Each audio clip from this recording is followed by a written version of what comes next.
말씀은 로마서 14장 1절에서 8절입니다. 신약성경 258페이지입니다. 로마서 14장 1절에서 8절 우리 한 절씩 함께 읽도록 하겠습니다. 믿음이 연약한 자를 너희가 받되 그의 의견을 비판하지 말라. 어떤 사람은 모든 것을 먹을 만한 믿음이 있고 믿음이 연약한 자는 채소만 먹느니라. 먹는 자는 먹지 않는 자를 없인 여기지 말고 먹지 않는 자는 먹는 자를 비판하지 말라. 이는 하나님의 그를 받으셨음이라. 남의 하인을 비판하는 너는 누구냐? 그가 서 있는 것이나 넘어지는 것이 자기 주인에게 있음에 그가 세움을 받으리니 이는 그를 세우시는 권능이 주께 있음이라. 어떤 사람은 이 날을 저날보다 낮게 여기고 어떤 사람은 모든 날을 같게 여기나니 각각 자기 마음으로 확정할지니라. 나를 중히 여기는 자도 주를 위하여 중히 여기고 먹는 자도 주를 위하여 먹으니 이는 하나님께 감사하며 먹지 않는 자도 주를 위하여 먹지 아니하며 하나님께 감사하느니라. 우리 중에 누구든지 자기를 위하여 사는 자가 없고 자기를 위하여 죽는 자도 없도다. 우리가 살아도 주를 위하여 살고 죽어도 주를 위하여 죽나니 그러므로 사나 죽으나 우리가 주의 것이로다. 아멘. 오늘 말씀 본문 가지고 성숙한 그리스도인의 자세, 비판에 대해서 함께 잠시 말씀을 나누도록 하겠습니다. 예전에 본 영화에 이런 내용이 있었습니다. 아래가 크게 깨져 있는 거대한 항아리를 두 개를 갖다 놓고 이 항아리에 한 팀씩 붙어가지고 이 항아리에 물을 가득 채우는 시합을 하는 겁니다. 항아리가 깨져 있다 보니까 물을 막 부어도 물이 계속 새 나오는 거죠. 그래서 양 팀 모두 열심히 물을 빠른 속도로 넣어봅니다. 그래도 물이 계속 새 나옵니다. 그래서 여러 가지 도구로 그 깨진 항아리를 막아보기도 합니다. 손으로 막기도 하고 옷으로 막기도 하고 심지어 몸으로 막아보기도 합니다. 하지만 이 깨진 항아리가 너무 커가지고 물이 금방 다 새 흘러나오게 됩니다. 그렇게 깨진 항아리를 물을 열심히 채우지만 양쪽 팀 다 못 채우고 있을 때 한쪽 팀 리더가 번뜩 지혜가 깨닫게 된 것이죠. 그리고 팀원들을 시켜서 마침내 그 항아리의 물을 가득 채우게 됩니다. 그리고 시합에서 승리하게 되죠. 이 리더는 어떻게 깨진 항아리의 물을 다 채울 수 있었을까요? 말씀하시면 안 됩니다. 이부 성도님들은 되게 적극적이세요. 궁금하시죠? 이따 끝날 때 알려드리겠습니다. 이사야 45장 9절에 보면 우리를 향해서 성도를 향해서 성경은 질그릇 조각 중 한 조각 같은 자라고 이렇게 표현을 합니다. 그런데 이 질그릇과 같은 우리를 만드신 토기장애가 누구시냐? 여호와 하나님이라고 하십니다. 하나님이 만드신 질그릇 모두 다 크기도 다르고 모양도 다릅니다. 때로는 어떤 그릇은 금이가 있기도 하고 깨져 있기도 하죠. 어떤 사람은 그래서 굉장히 자신 스스로를 나약하게 여기고 비참하게 여기기도 합니다. 어떤 사람은 되게 자부심을 느끼기도 하죠. 하지만 중요한 것은 그 모양이나 거기 새겨진 흠집이나 금이 간 것, 깨진 것이 중요한 것이 아닙니다. 만든 조각가가 누구냐인 것이죠. 우리는 하나님의 위대한 걸작품인 줄 믿습니다. 위대한 토기장애이신 하나님의 손길에 만들어졌기에 우리 성도는 나의 모습, 나의 깨어짐, 나의 기스남이 아니라 나를 만드신 하나님의 손에 우리의 영광스러운 삶과 미래가 있는 줄 믿습니다.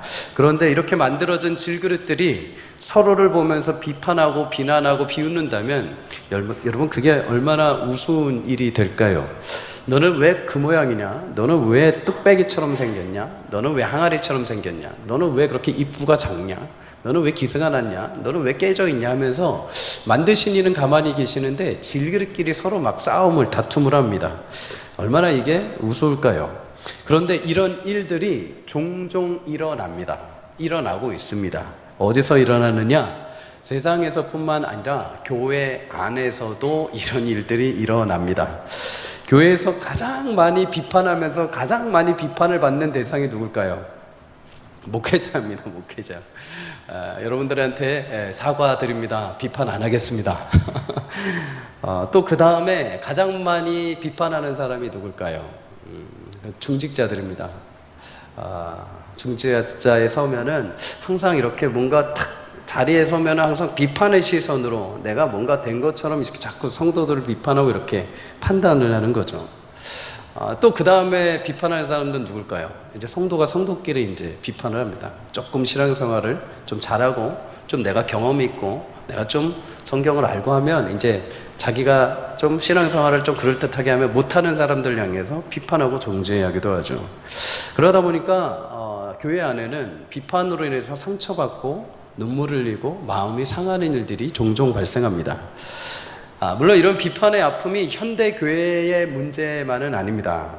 우리가 그렇게 사모하는 초대교회, 성령의 뜨거운 역사가 있었던 초대교회 안에는 이런 일들이 없었을까요? 있었습니다. 초대교회 안에도 서로를 향해서 날선 비판을 하고 상처를 주는 일들이 있었습니다. 그 내용이 오늘 우리가 읽은 본문 로마서 14장 안의 내용에 담겨 있는 것이죠. 당시 로마 교회 안에는 두 부류의 성도가 있었습니다. 한 부류는 하나님께서 최초로 말씀으로 불러주신 유대인들, 유대인 가운데 복음을 듣고 예수님을 믿은 존재들 있었습니다. 1절에 이들을 향해서 믿음이 연약한 자들이라고 말을 하죠. 이들은 사정이 있어서 타국 로마에 와서 거기서 삶을 살면서 예수님을 믿고 복음화된 유대인 그리스도인들이었습니다. 유대 그리스도인들. 반면에 또 한 부류가 있었습니다. 이들은 누구냐? 유대인이 아니라 타 지역, 일명 이방 지역에 살다가 로마에 딱 왔는데 예수님의 복음을 듣고 그리스도인이 된 사람들입니다. 이방 그리스도인들이죠. 일명 이들은 믿음이 강한 자들이라고 오늘 성경은 표현을 합니다. 믿음이 약하고 믿음이 강하고 이거는 이 뒤에 가면 우리가 이해가 될 것입니다. 그런데 이 두 부류를 하나님께서 교회 안의 신자로 함께 불러주셨습니다. 믿음이 강한 자든 믿음이 약한 자든 유대 그리스도인이건 이방 그리스도인이건 모두 다 신자로 하나님께서 불러주셨죠. 그런데 이들 사이에 적지 않은 갈등과 분쟁이 일어나기 시작을 합니다. 그 분쟁의 불씨가 무엇이냐?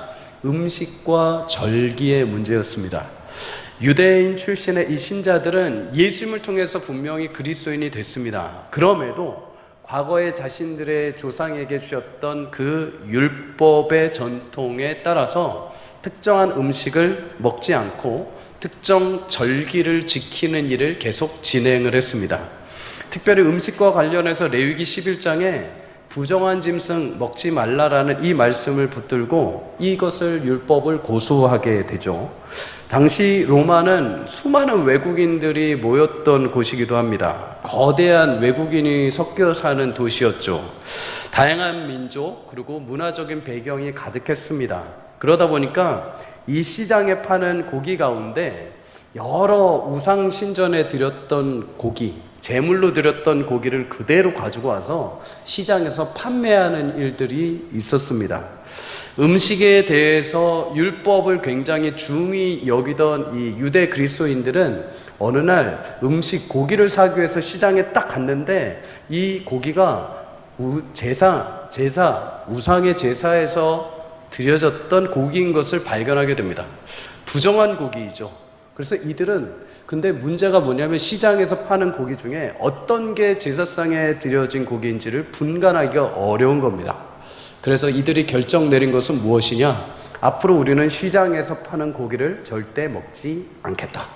그리고 채소만 먹겠다. 해서 최초로 채식주의자들이 여기서 나오게 됩니다. 믿거나 말거나입니다. 물론 우상 제물에 드려졌던 음식이라 해서 신자가 그것을 먹음으로 해서 구원이 해체되거나 끊어지는 일은 결코 없습니다.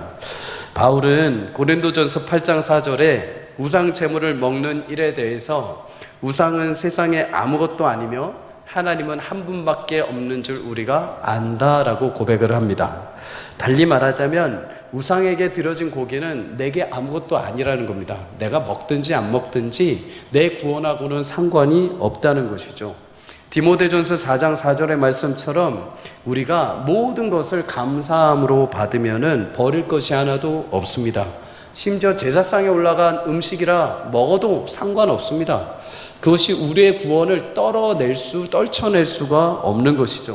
입으로 들어가는 것이 인해서 우리가 구원에서 멀어진다, 그런 것은 있을 수 없습니다. 우리의 구원은 오직 예수 그리스도를 통해 얻은 것이요, 모든 구원받은 자들은 그리스도의 사랑에서 그 어떤 것도 끊을 수 없는 줄 믿습니다. 그래서 자유할 수 있는 것이죠. 신자들이 이사할 때 특별히 굉장히 자유합니다. 믿지 않는 사람들은 이사할 때마다 계산을 합니다. 무슨 계산이요? 손 없는 날을 계산합니다. 손 아십니까? 손? 악귀죠, 악귀. 표현하자면 한자로 동서남북 사방을 돌아다니면서 사람들의 출입을 관통하면서 나쁜 일을 일으키는 악귀를 말합니다. 그런데 이 악귀가 없는 날, 악귀가 돌아다니지 않는 날을 잡아서 사람들은 이사를 한다고 하죠. 그래서 이날 이사비가 더 오릅니다. 더 비싸죠. 근데 우리 성도님들 축복합니다. 여러분들은 그런 거 상관없이 이사하셔도 됩니다. 왜요? 우리는 하나님의 손에 붙들려 있는 줄 믿습니다. 어떤 날에 이사하건 어떤 날을 살아가건 모두가 다 여러분 하나님의 손 안에 있는 삶인 줄 믿습니다. 그래서 우리는 이런 자유함을 누릴 수 있는 거죠. 그런데 당시 유대 그리스도인들은 여전히 율법에 얽매여서 우상 제단에 드렸던 음식을 혐오하고 먹지 못하는 제한이 있었습니다. 반면 유대적 배경이 아니라 이방 신자들은 어땠을까요? 이들은 굉장히 자유했습니다. 그냥 먹어도 되지, 그게 무슨 상관이야, 예수만 믿으면 되는데 하면서 음식을 먹을 수 있었습니다. 당시 초대교회는 알다시피 식탁교제가 굉장히 활발했습니다.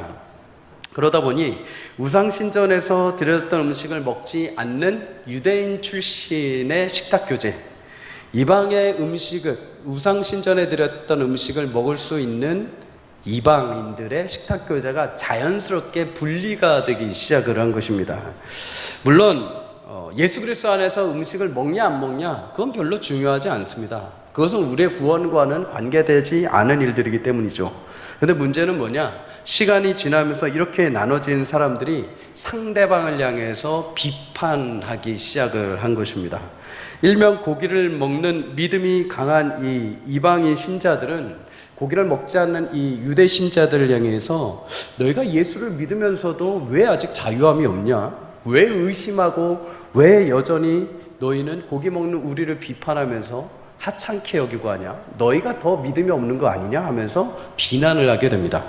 반면에 유대 신자들, 우상의 고기를 먹는 이방 신자들을 향해서 너희가 본질을 아느냐? 너희는 근본도 없는 이방인들이다. 율법도 없고 제사도 없고 아무것도 없는 자들이다.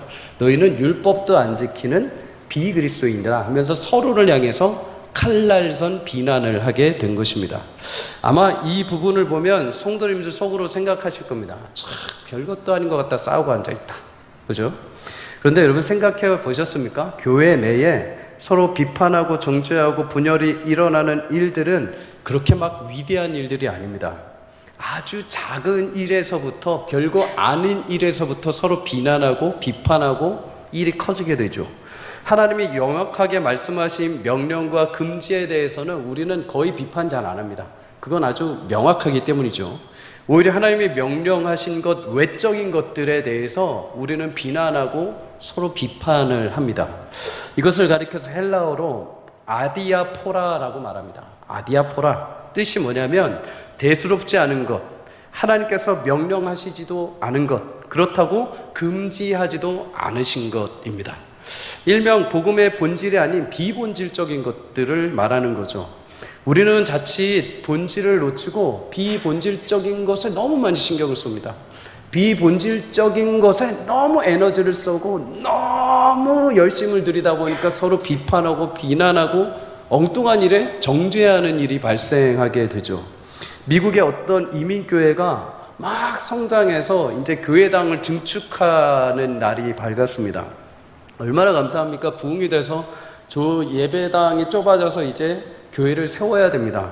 그런데 예배당을 증축하고 교회를 짓는데 분열돼서 깨어지는 일이 벌어집니다. 왜 그러냐? 한쪽 사람들은 이 강대상을 세우는데 우리는 없지만은 미국에는 이렇게 휘장이라는 것도 있습니다. 덮어 있는 천이 있죠. 이 휘장을 빨간색으로 해야 된다. 반대편 사람은 무슨 소리냐? 파란색으로 해야 된다. 빨간색을 주장하는 사람들은 예수님의 보혈이 빨간색이지 않냐? 강대상은 빨간색으로 덮어야 된다. 파란색을 주장하는 사람들은 예수님이 우리를 푸른 초장으로 인도하지 않았냐? 푸른색으로 덮어야 된다.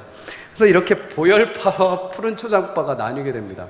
우리 실제로 교회를 건축하는데 분열돼서 따로 건축해서 따로 예배를 드렸다는 얘기가 있습니다. 여러분, 예수님의 제자들도 마찬가지죠. 예수님을 열심히 복음을 전하고 온 힘을 다해서 자신의 에너지를 쓰십니다. 그런데 제자들은 그 와중에 무엇을 합니까? 복음 본질이 아니라 비본질, 자리 다툼을 합니다. 누가 서열 2위인지, 누가 예수님의 우편에 앉을 것인지, 누가 예수님의 좌편에 앉을 것인지, 누가 제자 중에 더 큰 자인지, 이렇게 비본질적인 것에 대해서 파워게임을 하는 거죠. 자존심 싸움을 하는 겁니다. 사랑하는 성도님들, 교회에 발생하는 비판과 갈등은 엄청나게 큰 일이 아닙니다. 비본질적인 정말 작고 정말 보잘것없는 것에서부터 문제가 커지기 시작합니다. 드럼을 놔야 되냐 말아야 되냐, 강대상에 신을 벗고 올라와야 되냐 신을 신고 올라와야 되냐, 성전 안에 십자가가 세워줘도 되냐 안 되냐, 이런 사소한 일이 시작이 어처구니 없이 교회 안에 서로 비난과 비판이 일면서 깨어지는 일이 발생합니다. 이런 일이 발생하지 않기 위해서 여러분 어떻게 해야 할까요? 방법은 하나입니다. 성도님들 본질에 충실할 수 있기를 주의 이름으로 간절히 축복합니다. 교회의 본질은 여호와 하나님의 말씀의 증거요, 영혼들을 구원해서 제자 삼아 하나님 나라를 세워가는 일인 줄 믿습니다. 마르코 안토니오 도미니스라는 대주교는 그의 책 교회론이란 글에서 이런 말을 합니다.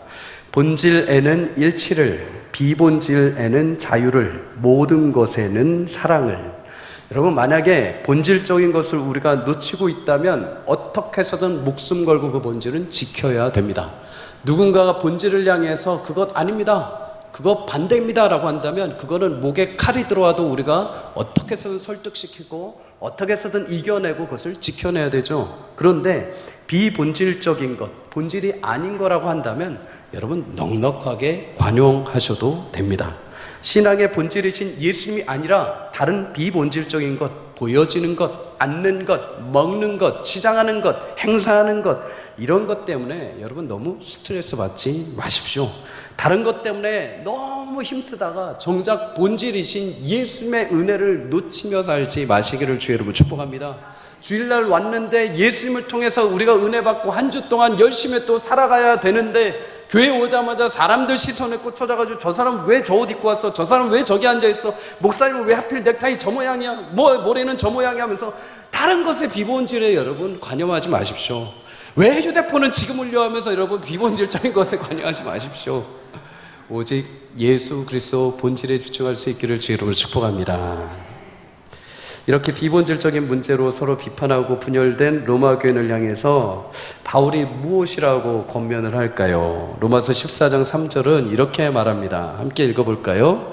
먹는 자는 먹지 않는 자를 업신여기지 말고 먹지 않는 자는 먹는 자를 비판하지 말라.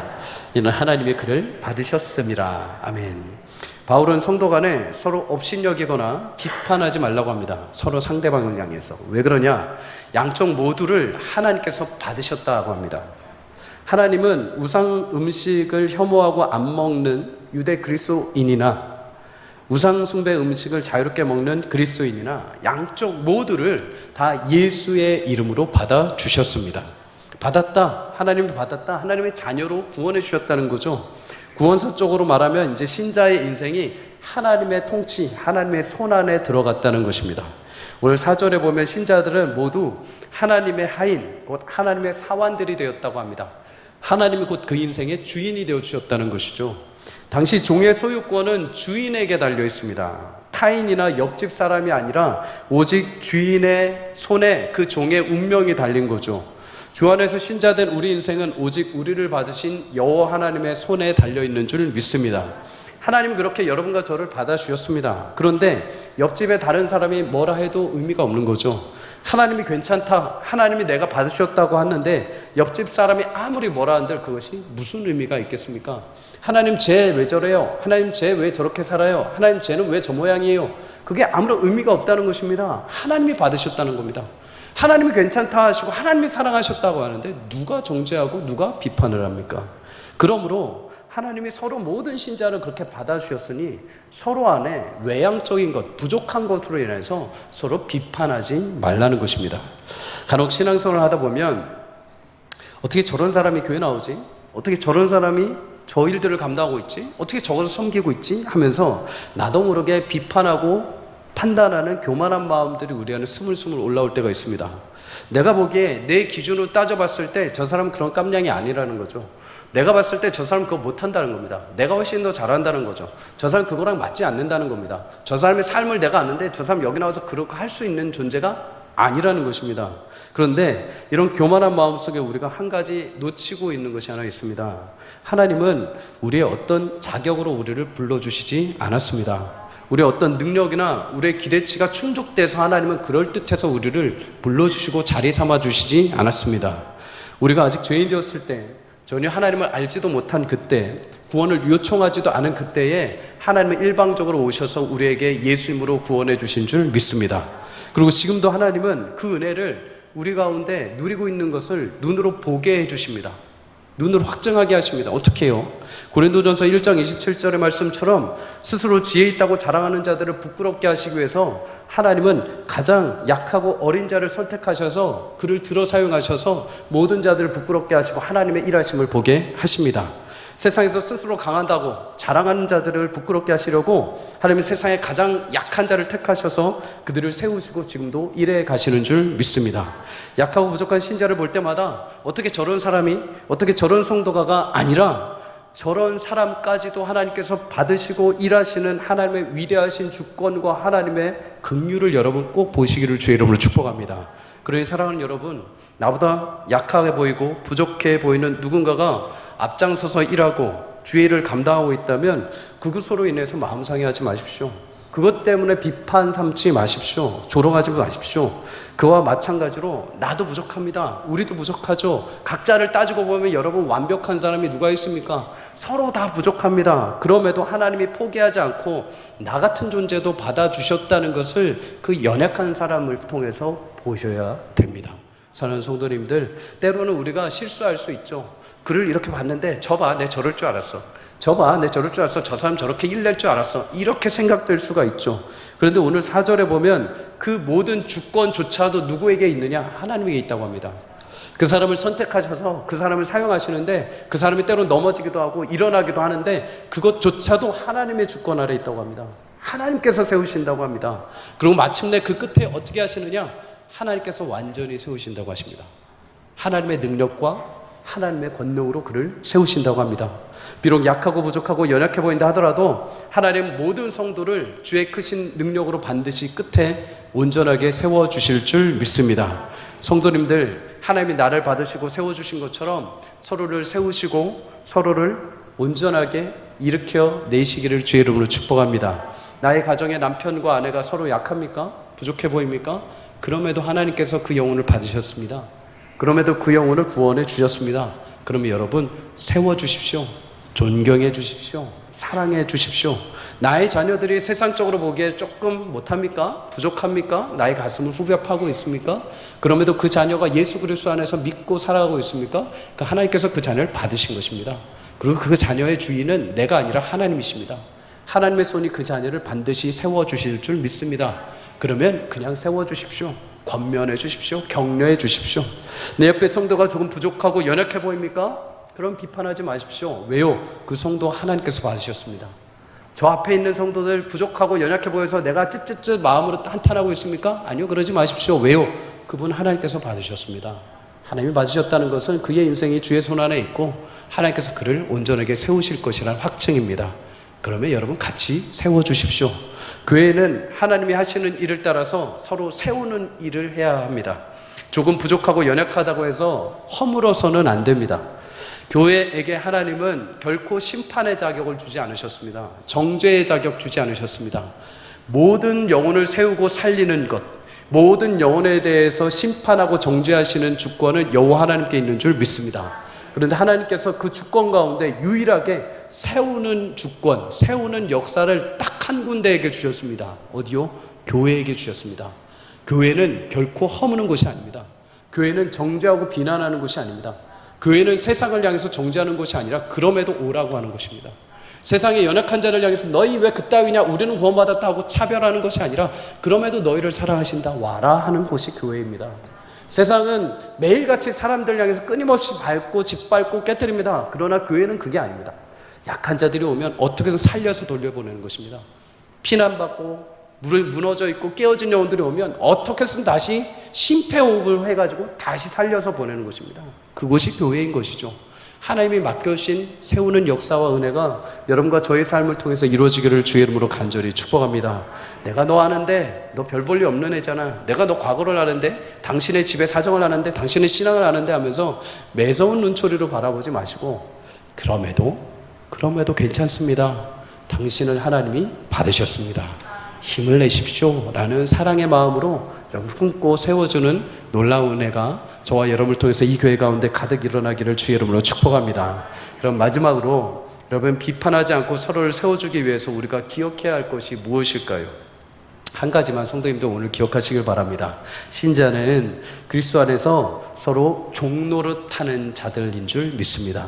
우리가 비판하고 정죄하는 이유 중에 하나는 무엇이냐면 내가 그럴 만한 자격이 있다고 생각하는 겁니다. 나는 보인다는 거죠. 나는 그만큼의 말을 해도 된다는 거죠. 내가 저 사람을 봤을 때 저 사람은 기도 안 해서 그래, 저 사람은 뭐 안 해서 그래, 저 사람은 뭐 안 해서 그래, 자꾸 판단하는 것은 내가 내 스스로 안에서 왕이 되어서 왕노릇하고 있는 겁니다. 그런데 성경은 우리에게 결코 왕노릇하라고 구원했다고 말하지 않습니다. 우리에게 종노릇하라고 구원해 주셨다고 말합니다.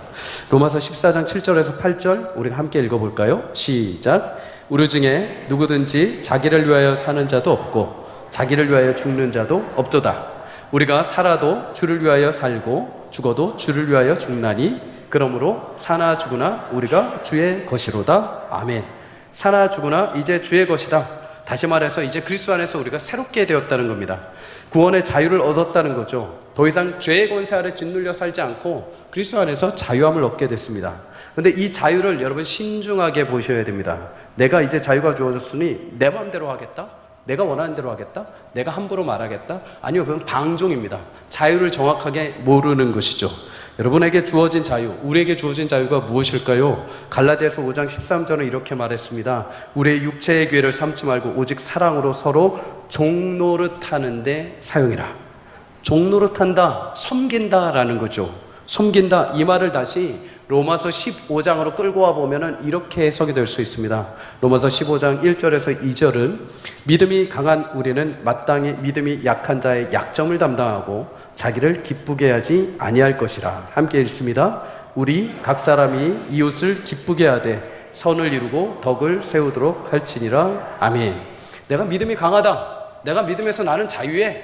나는 구원의 은혜에서 결코 벗어날 수 없는 것 알아. 그래서 나는 모든 거 잘하고 난 내 눈에 다 보여. 근데 여러분, 그 눈에 보인다는 것은 약한 자를 섬기기 위해서 보여주셨다는 것입니다. 여러분, 누군가가 약점이 보입니다. 누군가의 연약함이 보입니다. 그러면 그걸 갖다가 비난할 것이 아니라 그 연약함을 누구를 통해서, 나를 통해서 하라고 하나님께서 보여주신 겁니다. 그의 부족함이 보이면은 그 부족함을 누구를 통해서, 나를 통해서 하나님께서 채우라고 보여주신 겁니다. 네가 하라는 것이죠. 네가 그의 부족함과 연약함을 채워주라고 믿음의 강함을 보여주셨다는 겁니다. 섬기도록이요. 하나님이 내게 주신 자유함을 가지고 섬기는데 신자의 덕을 위해서 섬기라고 합니다. 덕이라는 원어는 건물이요 집이란 뜻이 있습니다. 상대방 신자 그리스도의 온전한 건물이 되도록 섬겨주라는 것이죠. 온전한 그리스도의 집이 되도록 그를 세워주라는 것입니다. 너의 그 자유함, 그리스도로부터 자유, 얻게 된 그 자유를 섬기는 데 사용할 수 있도록 하라는 겁니다. 이 일을 위해서 신자 모두는 나는 모두 할 수 있고 나는 모든 것을 판단할 수 있지만 우리는 그것을 멈추는 거죠. 한 영혼이 온전히 하나님의 사람으로 세워지기 위해서 내게 주신 자유를 사용하는 것입니다. 가나베 선교사님이란 분이 있습니다. 선교사님은 본국 고국에 있을 때 파이프 담배를 즐겨 사용했습니다. 근데 한국에 와서 선교를 하는데 일단 주초 문제를 삼지 않기 위해서 자신은 담배를 모두 피우지 않았습니다. 그리고 사역이 끝나고 이제 고국으로 돌아가시게 되었죠. 고국으로 돌아가서 다시 이제 담배를 피기 시작을 했습니다. 그러다 어느 날 한국의 제자가 이제 이 일본에 있는 가나베 교수님을 만나기 위해서 찾아왔습니다. 교수님의 이 교수실에 찾아가서 선교사님이 담배 피는 모습을 보고 이 제자가 깜짝 놀라게 된 겁니다. 그러면 선교사님께 이렇게 말합니다. 저는 평소 선교사님을 흠모하고 선포하시는 말씀에 큰 은혜를 받았습니다만 이렇게 담배 피시는 모습을 보니까 마음이 너무 불편합니다.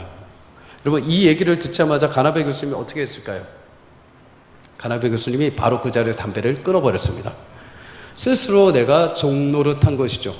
나는 그리스도 안에서 자유합니다. 나는 담배를 펴도 상관없습니다. 나는 담배를 펴도 그 구원이 결코 끊어지지 않는 것을 압니다. 그런데 내가 끊습니다. 왜요? 저 영혼이 나 때문에 실족하지 않기 위해서. 저 영혼을 내가 얻을 수만 있다면 내가 담배라도 끊겠다는 것입니다. 바울도 이런 고백을 합니다. 고린도전서 9장 19절에 내가 모든 사람에게서 자유로우나 스스로 모든 사람에게 종이 된 것은 더 많은 사람을 얻고자 함이라. 바울은 누구보다도 구원의 확신이 있던 사람입니다. 모든 것을 할 수 있었던 자죠. 그런데 그 바울이 그 자유를 어떻게 선용을 하냐면 영혼을 얻기 위해 사용합니다. 내가 이 영혼을 얻을 수만 있다면 내가 감옥에도 갇히겠다는 겁니다. 내가 이 영혼을 얻을 수만 있다면 내가 돌에 맞기라도 하겠다는 거죠. 이 영혼을 얻을 수만 있다면 내가 태장을 맞게라도 하겠다는 겁니다. 사랑하는 성도님들, 예수님은 이 땅에 오실 때 우리 위에 왕으로 군림하지 않으셨습니다. 스스로 가장 낮고 천한 자리에 오셨습니다. 이를 위해서 자신의 영광스러운 모든 능력을, 자유를 제한하셨죠. 스스로 섬김의 종으로 오셨습니다. 그렇게 하신 이유는 단 하나입니다. 여러분과 저를 얻기 위해서입니다. 그렇게 하지 않고서는 방법이 없습니다. 죄를 사하는 방법, 죄에서 건져내는 방법 없습니다. 그래서 예수님은 자신의 자유를 제한하고 우리를 종으로 오셔서 내어주신 거죠. 이제 예수님이 승천하시면서 그 놀라운 위대한 역사를 누구에게 남기셨습니까? 교회에게 남기신 겁니다. 성도들에게 남긴 겁니다. 그래서 성도는, 신자는 내게 주신 자유로 나는 이제 그리스도인이 됐으니까 막 말하고 막 행동하고 막 내 마음대로 하고 주일도 안 지키고 예배도 안 지키고 나 이미 구원받았는데 내가 뭐하러 해. 이거는 참된 그리스도인의 신자를 모르는 것입니다. 진정 내가 그리스도인이 되었다면 그 은혜에 감격해서 나 또한 그 은혜를 흘려보내게 되어 있습니다. 진짜 그 은혜에 감격한 사람들은 그 은혜가 너무 고맙고 감사해서 어찌할 바는 몰라서 그 은혜를 함께 나누게 되어 있는 거죠. 내가 예배한다고 하나님이 받으신다? 엄청난 기적이죠. 여러분, 온 우주를 창조하신 하나님께서 여러분들이 오늘 이 자리에 오셔서 예배하고 찬양하는데 그걸 귀 기울이신다고 합니다. 온 우주 만물, 끝도 없는 우주를 창조하시고 만드신 그 하나님께서 여러분 이곳에 여러분들이 작게 움츠리는 그 기도 하나도 귀 기울이고 응답하신다고 합니다. 얼마나 큰 은혜입니까? 얼마나 큰 사랑입니까? 근데 여러분, 그 사랑과 은혜를 이제 여러분과 저를 통해서 흘려보내게 하셨다는 것이죠. 앞에 처음에 말씀드렸던 질문에 답을 드리겠습니다. 어떻게 항아리에 물이 채워질 수 있는가? 혹시 아시는 분 계십니까? 네? 네. 제가 커피 쿠폰 드린다고 얘기 안 했습니다. 그죠? 1부 때는 제가 커피 쿠폰 했는데 맞추셔서 드렸습니다. 보셨나봐요, 영화를. 맞습니다. 지혜로운 리더가 그 항아리를 들어 하면서 어디에 던지냐면 연못에 던져버립니다. 연못에 그 항아리가 딱 들어가면서 어떻게 됩니까? 연못물이 그 항아리를 덮게 됩니다. 깨진 항아리, 기스가 난 항아리, 아무리 뭐라 해도 안 채워집니다. 아무리 손으로 덮으려고 해도 안 채워집니다. 우리는 그런 인생이죠. 깨지고 기스나고 구멍나 있고. 근데 여러분, 우리 가운데 사랑이 어떻게 채워졌습니까? 예수님이 오셔서 막 너 그따위로밖에 안 하냐? 너희 그렇게 못하냐? 예수님이 오셔서 왕위에 군림하시면서 야, 어디 지금 니들 그따위밖에 못했어? 내가 꼭 와야 되겠어? 이러시면서 비난하셨습니까? 아니요. 묵묵히 종의 자리에 오셨습니다. 그리고 그의 그냥 사랑의 강물에 우리를 그냥 담궈주셨습니다. 아무 조건도, 아무 비난도, 아무 이유도 묻지 않으셨습니다. 그냥 담궈주셨습니다. 그리고 우리는 그 안에서 풍성하게 채움의 은혜를 받게 된 것이죠. 사랑하는 성도님들, 내가 누군가를 비난하고 싶다면 그냥 이렇게 해보시면 어떨까요? 그냥 내게 주신 그 은혜의 강물 가운데 그냥 담궈보십시오. 그냥 그 사랑의 은혜 가운데 담궈보십시오. 그러면 이전에 비난했던 것보다도 더 큰 놀라운 역사와 은혜를 경험하게 될 줄 믿습니다. 저는 개인적으로 누군가를 비난하고 싶을 때 신앙의 삶을 살아오면서 여러 가지 고민과 결정을 한 것 중에 두 가지가 있습니다. 비난을 하는데 문제가 해결되진 않더라고요. 비난했을 때 오히려 그 사람이 힘들어지고 내가 힘들어지지 그게 내가 원하는 뜻대로 되지는 않더라고요. 그게 나를 위한 것도 아니고 그 사람을 위한 것도 아니고 결국 여러분 비난을 제일 잘하는 존재가 누굴까요? 사단입니다. 사단 제일 정죄자라고 제일 비난 잘하죠. 사단이 교회를 흔들고 공동체를 흔드는 가장 좋은 방법이 뭔지 아십니까? 서로 자중질환이 일어나게 만드는 겁니다. 서로 내부 분열이 일어나게 만드는 겁니다. 사단은 여러분 우리 앞에 딱 나타나서 삼지창을 꽂고 무섭지 너 예수 믿지 마 이러지 않습니다. 서로 안에 상처, 서로 안에 불신, 서로 안에 하나님에 대한 어떤 의심, 여러 가지 분란이 일어나게 해서 성도를 성도다움 자리에서 끌어내리는 역할을 하는 것이죠. 그 중에서 제일 잘하는 것이 비판하는 겁니다. 우리는 그리스도인이 되면서부터 신실하게 우리의 삶과 마음을 잘 유지하지 않으면 언제라도 사단의 종이 될 수 있습니다. 사단 놀이에 빠져 있을 수 있죠. 보이는 것마다 비판거립니다. 말하는 것마다 비판거립니다. 모두가 마음에 안 듣습니다. 모두가 내 마음에 안 듭니다. 다 그냥 입만 열면 다 비판합니다. 그러나 성도님들, 여러분 비판할 때 두 가지만 기억하십시오. 하나, 여러분 만약에 그 영혼을 비판할 때 그 영혼을 책임질 여러분 끝까지 그 영혼을 책임질 자신이 있으면 비판하십시오. 왜요? 그 영혼을 하나님이 받으셨습니다. 예수님의 십자가 은혜로 받으셨습니다. 구원의 은혜로 받으셨습니다. 그런데 내가 비판해서 그 영혼이 구원에서 실족한다? 엄청난 큰 일입니다. 그러면 끝까지 내가 책임지지 않을 것이라면, 내가 감당할 수 없는 것이라면 비판하기보다는 격려해 주십시오. 살려 주십시오. 이렇게 세워 주십시오. 혹여라도 목사님 저는 자신 있어요. 저는 끝까지 어떻게 해서 끝까지 영원 끝까지 내가 저 인간을 붙들고 내가 바꿔버릴 겁니다. 그래서 비판하겠다라고 하시는 분들이 계십니까? 그러면 비판에 앞서서 딱 한 달만 새벽마다 기도하십시오. 여러분 한 영혼을 향해서 비판하는데 적어도 기도하고 비판하셔야 되지 않습니까? 생판 비판하면 안 됩니다. 하나님 제가 저 영혼을 위해서 비판할 겁니다. 하나님 제 입술에 지혜를 주시고 제가 비판할 때 저 영혼의 마음에 문이 열리게 하셔서 저 영혼이 확 뒤집어지게 하십시오. 이 비판이 잘 들어맞게 하십시오. 적어도 기도해야 되지 않습니까? 그런데 여러분 30일도 아니고요 딱 3일만 기도해 보십시오. 그 비판의 마음이 사라지게 됩니다. 왜요? 하나님이 내게 주신 마음은 그게 아닙니다. 하나님은 그 영혼을 향해서 내게 원하시는 마음인 그게 아니기 때문입니다. 어느 순간 내가 회개하고 있더라고요. 어느 순간 내가 나도 하나님 앞에 비판받아 마땅한 자인데 하나님은 은혜를 더 입었으면 더 입었지 무슨 자격으로 비판할 수 있겠는가. 기도하면서 그 마음이 사라지더라고요. 사랑하는 성도님들, 오늘도 하나님은 여러분들을 많이 사랑하시고 구원의 은혜로 받으신 줄 믿습니다. 여러분이 가는 곳곳마다 사람들이 잘려나가고 무너지고 깨지고 아파하고 눈물 흘리는 게 아니라 여러분이 가는 그 땅마다 여러분을 만나는 사람들마다 여러분의 입술에 나오는 그 말 한마디를 통해서 어둠 가운데 있는 영혼들이 빛을 볼 수 있기를 주 여러분 축복합니다. 여러분을 예수님이 빛이라고 말씀하셨습니다. 짠맛을 잃어버린 세대 속에 여러분이 들어가셔서 짠맛을 일으켜낼 수 있는 소금이 되기를 주 이름으로 축복합니다. 여러분들은 그런 권능과 능력을 예수님을 통해서 이어받게 된 자들입니다. 나를 스스로 하찮게 여기지 마십시오. 내가 뭐 할 수 있습니까? 아니요. 여러분 한마디에 여러분 행동 하나에 누군가는 오늘도 삶의 소망을 얻게 될 것입니다. 누군가는 비전을 보게 될 것입니다. 누군가는 그 한마디 때문에 세상 사람들이 한 번도 말해주지 않고 느껴주지 못했던 그 사랑의 마음을 경험하게 될 줄 믿습니다. 비판이 아니라 격려와 사랑의 강물로 담아보십시오. 그러면 그도 나도 우리도 교회도 우리 가정도 변화되는 놀라운 역사를 경험하게 될 줄 믿습니다. 그런 은혜로 여러분 한 주 동안도 승리하며 살아가는 저와 여러분이 되시기를 주의 이름으로 간절히 축복합니다. 함께 우리 찬양하며 예물 주님 앞에 올려드리겠습니다.